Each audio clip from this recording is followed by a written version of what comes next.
Fala galera, aqui é o Paulo Aragão falando, sejam todos bem-vindos ao Giro Bitcoin, seu podcast diário que vai te informar no menor tempo possível sobre as últimas notícias que agitaram o mercado cripto mundial.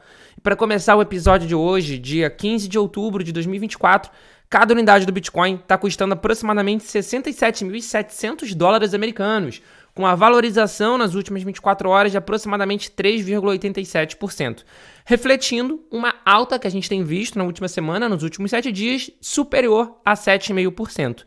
Alta que tem sido visto pelas principais criptomoedas do mercado de uma forma geral, inclusive o Ether, que é o segundo maior criptoativo do mercado, que nesse momento cada unidade está custando aproximadamente 2.600 dólares americanos, com uma alta de 4% nas últimas 24 horas e nos últimos 7 dias uma alta acumulada superior a 9%. Ou seja, a gente está quase chegando nos 2 dígitos de alta do Ether na última semana.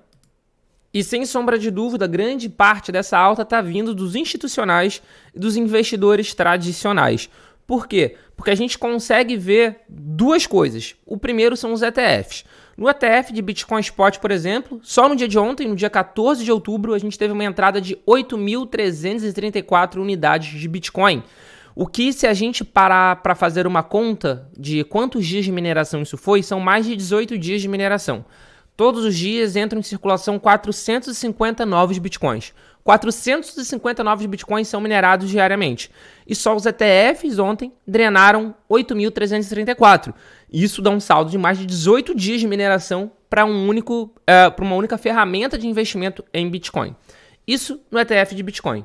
No ETF de Ether, a gente também teve um saldo positivo no dia de ontem. No dia 14, a gente teve uma entrada de mais de 6.890 Bitcoins. Para ser mais exato, na verdade, foram 6.888 Ethers, não Bitcoin, Ether. O que em dólar americano dá cerca de 17 milhões de dólares. Então, os dois ETFs de spots no mercado americano, tanto de BTC quanto de ETH, tiveram saldo positivo no dia de ontem. Isso reflete que são os institucionais e são os investidores do mercado financeiro tradicional entrando. E se a gente olhar ainda por cima o Google Trends, a gente vai ver que a busca por Bitcoin está na mínima de 1 ano. Então a gente vê que não são os varejistas, digamos assim, não são as pessoas comuns que estão investindo mais em Bitcoin, que estão investindo mais em Ether. São, de fato, os institucionais e os investidores mais tradicionais. E eu fico me questionando quando os varejistas vão entrar e por qual preço os varejistas vão conseguir comprar. Porque o Bitcoin, nos últimos 7 dias, já teve uma valorização de mais de 7% e agora já está voltando a romper a marca dos 67 mil dólares americanos.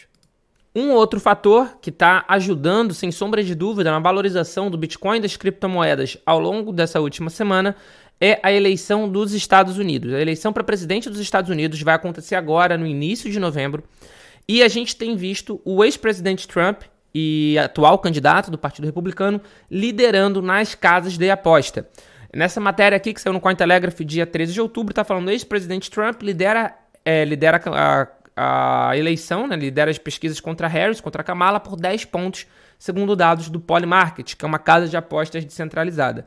Mas, na verdade, entre o dia 13 e o dia de hoje, entre o dia 13 e o dia 15, já aumentou essa distância. Nesse momento, no momento de gravação desse episódio, do dia 15 de outubro do Giro Bitcoin, Trump está com 56,9% de chance de ganhar a eleição e a Kamala Harris com 42,7% de chance de ganhar a eleição. Então a gente vê que a diferença já está superior a 14 pontos percentuais. Isso porque o Trump está abrindo distância nos swing states, que são os estados que acabam decidindo as eleições, né? Que dependendo da eleição, ele pende para um lado ou pende para o outro. E o Trump está liderando na maioria desses estados, o que daria uma grande chance do Trump ganhar. Então o fato da campanha do Trump estar sendo completamente pró-cripto, pró-Bitcoin, e ele está na liderança, está, sem sombra de dúvida, ajudando o mercado nessa valorização. Dando continuidade ao episódio de hoje, o banco canadense TD Bank teve uma multa de cerca de 3 bilhões de dólares nos Estados Unidos.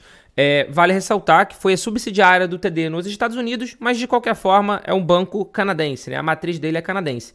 E esse colapso, por assim dizer, essa multa de 3 bilhões de dólares, pode estar ligado a 2 empresas de cripto não identificadas, na Colômbia e no Reino Unido. Em 10 de outubro, a filial do TD Bank nos Estados Unidos concordou em pagar 3 bilhões de dólares em penalidades, além de aceitar limitações em seu crescimento nos Estados Unidos para resolver acusações relacionadas à falha no monitoramento adequado de lavagem de dinheiro por grupos criminosos. De acordo com o relatório do dia 10 de outubro do Financial Crimes Enforcement Network, que é a FinCEN, mais de $1 bilhão americanos do volume de transferências do TD Bank estava relacionado a 2 empresas de criptomoedas desconhecidas. As transações foram conduzidas por uma empresa não identificada, referida apenas como Customer Group C, que supostamente opera no setor de financiamento de vendas e imobiliário. O relatório do FinCEN afirmou o seguinte: o Customer Group C realizou mais de $1 bilhão em transação por meio do TD Bank durante o período relevante, com mais de 90% dos fundos recebidos provenientes de uma exchange de criptomoedas com sede no Reino Unido e mais de 60% das transações de saída enviadas como transferências para uma instituição financeira colombiana que também oferece serviços relacionados a ativos digitais.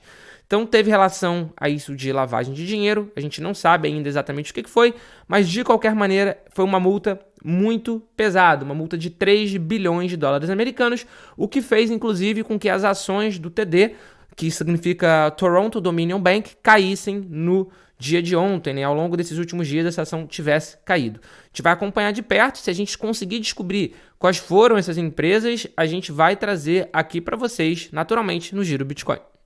E para fechar o episódio de hoje, a gente vai falar sobre a Mt. Gox, que foi a maior exchange de cripto do mundo até 2014, quando sofreu um ataque hacker e teve suas operações encerradas após perder muito dinheiro.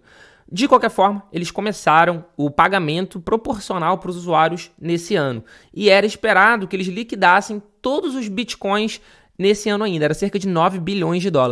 Mas, de qualquer forma, eles prorrogaram o prazo do plano de reembolso para outubro de 2025. Vale ressaltar que eles ainda têm sob custódia cerca de 44.900 BTC. Isso acaba sendo um alento para o mercado porque vai diluir, vai aumentar a curva do choque de oferta. Se eram cerca de $9 bilhões, já teve uma grande quantidade distribuída, mas eles ainda têm essa quantidade toda de Bitcoin, o que dá aproximadamente $3 bilhões. Ou seja, já pagaram cerca de 2/3 de tudo que iriam distribuir. A gente já teve uma oscilação no mercado por causa disso e agora falta só essa quantidade, mas de qualquer forma vai ser até outubro de 2025, ou seja, a gente ainda tem 12 meses para poder fazer essa distribuição, então provavelmente vai ser algo gradual, não vai ser uma paulada única, o que ajuda o mercado a segurar um pouquinho o preço. E no dia de hoje a gente está estreando um novo formato de Giro Bitcoin.